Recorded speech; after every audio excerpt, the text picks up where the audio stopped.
Hello there guys, what is going on? Daniel Childs back here again, live from Brisbane. Well, not exactly live, you're watching this a little bit later. Sorry, we had a stupidly early flight from Adelaide this morning back to Brisbane. Of course, we were here for the first week, if you remember, when England were starting their tournament off against Haiti. We're back here again, they're facing Nigeria in the round of 16, and then probably, most likely, as a bird makes noise behind me there, heading back to Sydney. Basically for the rest of the tournament, whether they progress or not. So I wanted to make a video. I was actually planning on maybe doing it later when I get back to my hotel, but I thought let's use the amazing surroundings here in Brisbane and talk a little bit about Chelsea. I was able to watch this morning basically all of the Borussia Dortmund friendly that looked like Chelsea were going to be defeated on the final game, which wasn't the end of the world, but it would have been a little bit frustrating. And then an incredible moment right near the end for Mason Burstow, who for him, I think as a 19-year-old who probably wasn't expected to get much action this pre-season, I think it was pretty ironic that a young Chelsea player scored that final goal of pre-season, because it kind of summarises what the main positive of this pre-season has been, which is giving some of those youngsters real minutes under Mauricio Pochettino. I think it's really valuable, and the expectation is that Burstow is likely going to go on a loan of some kind, whether it's, maybe I think a championship loan probably. I think Premier League maybe is a little bit too much for him at this point in his development maybe, but for him just to score that goal, Branner-esque vibes in Amsterdam with that header. And again, I think the performance, despite not scoring as many goals as we probably should have, the concerns over Christopher Nkunku, we'll wait to see how serious that injury is. He was walking after the game, he had an ice pack on. And the concerns over the pitch, the concerns over Motka Correa and Raheem Sterling that have already been had over this pre-season.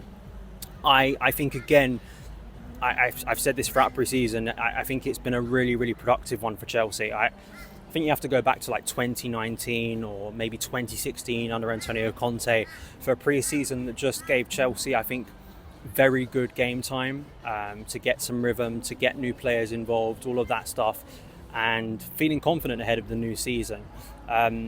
There are people who probably, I know Chelsea fans who go to games who aren't that fussed at all about pre-season and barely watch any of the stuff that goes on during pre-season, and their judgment will be made on that Sunday against Liverpool, and rightly so, to be honest, because that's when the serious stuff begins. But I do think for those of us who like to focus on pre-season, who like to look at the way the team is shaping up, some of those players that maybe you don't expect to get minutes, I think it's been a really, really enjoyable time. I think it has. I think that Nicholas Jackson is probably my standout player. I know that for some people, Ian Maatson, of course, has really impressed. I think Carney Chukwuemeka deserves a lot of praise too. Mykhailo Mudryk had some dazzling moments throughout pre-season as well. Ben Chilwell, I think, looks at his best before the start of this season. Thiago really shined in the last game. There have been many players who have had their moments, as they always do in pre-season, but Nicholas Jackson, I just think the way he's kind of spearheaded the attack throughout this pre-season, the way he looks like a really good focal point, his movement's really good, his relationship seems to be growing quite naturally with the players around him, and we saw that again. The only shame of it was he didn't take his opportunity when he rounded the keeper Meyer in the first half, and that would have been an incredible goal. It really would have. The way he made that run, the ball over the top, I think it was from Silva over to him, the way he chested it down, the way he got round the keeper. Just a shame he couldn't keep that shot down, but it's the fact he keeps on making those runs, and it's also the fact that Chelsea players keep on finding him. I think this has been a frustration of ours for many years, right? It's like seeing a Chelsea striker or a Chelsea forward of some kind make a run and then not being found by a direct pass, and we just keep on recycling nonsense possession for no reason. I'm infused by the fact that it seems like under Pochettino we are willing to play that direct pass, which may not work out, right? But I would rather take that opportunity and be more direct and try to utilise those players who can play vertically than just those safe passes that don't get us anywhere.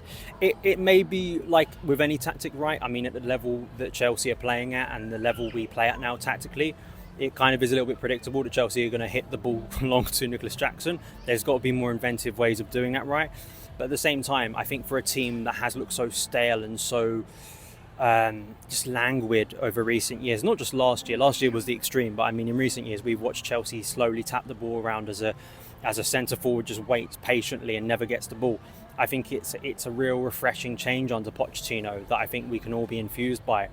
I think on top of that, just looking at the way the squad's been utilised during this pre-season, I've been also really encouraged by the way certain players have flourished. I think the use of Ian Maatsen is really encouraging, and now we know Levi Colwill has definitely signed that new contract and is now playing. He should have scored himself. I mean, he missed a sitter in the first half. I'm glad he got that out of his system now, because it's one of those chances that even for a centre back you should be burying, and would have been a nice way to cap off that contract in Chicago. But at the same time, I think that the way we have seen players, not only ones, it's not just always about, I have a soft spot for academy players. It's not just about that. It's also the fact that we've seen Nkunku play well, get minutes. Nicholas Jackson, Cesare Caicedo, Andre Santos.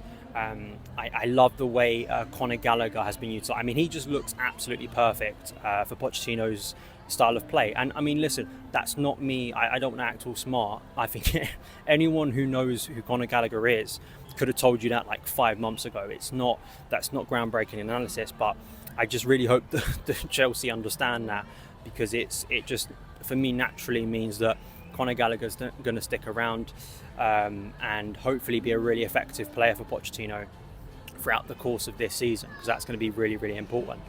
I think on top of that, we now have to speak about some negatives. I have kind of 3 negatives from the game, /4. Firstly, it's the pitch. And this is a more kind of like general problem with US friendlies. The pitches are kind of mediocre to terrible. I mean, I know I always reference this, but it's the only US game I've been to watching Chelsea is the Arsenal one last year. And these pitches are clearly not made for football on a regular basis. They're not made to play Premier League football. They're usually used for other sports, or in the case of the one in Chicago, had recently held an Ed Sheeran concert.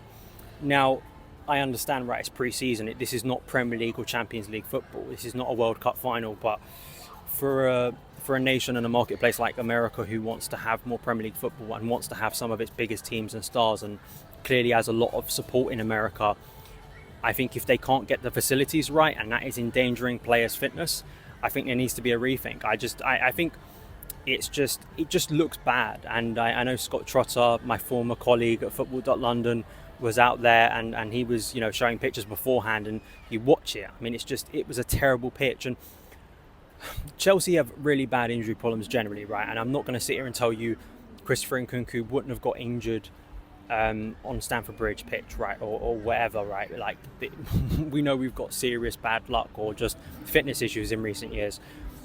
But at the same time, I also look at that pitch and go, as we've seen with Ruben Loftus-Cheek in recent years, as I've seen with certain players in other games in the US, it also just doesn't play well. It doesn't make a good game. And I think when you're at this stage of pre-season like Chelsea are, and you really want to be at a great intensity and you really want to be finding those connections, when you've got a surface that just isn't going to be comparable to anything you're about to play on for the rest of the season, this may seem like a small matter to us, but I think for players and for fitness, it's just more of a sour note, really, rather than like, oh, it's the end of the world and it's the most important thing. And I just hope for Nkunku's sake it's going to be okay. And he seemed to be walking after the game, but that, as we know, that isn't always the sign that a player is okay. I mean, just because a player isn't being stretched off doesn't mean they aren't injured.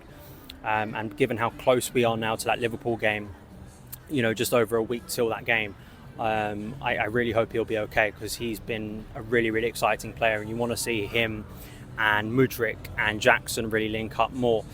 But those are my thoughts. Obviously, we've had more Caicedo nonsense in the past few hours. Him liking Colwill posts.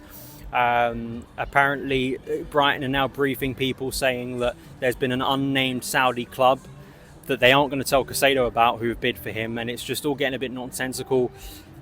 I said this I lose track of days, sorry, I think yesterday's video, that maybe there is more optimism on the Chelsea side that this can be done. I just find Brighton's stance a little bit weird. Like, why wouldn't you tell the player? Maybe not tell Chelsea, but why wouldn't you tell the player? It's starting to rain, as you can tell, so I'm going to wrap up the video now. Thank you guys so much for watching. You can follow me on Twitter at SonOfChelsea. I'm going to get into the dry before I get drenched out here, and I'll see you again very soon. All the best.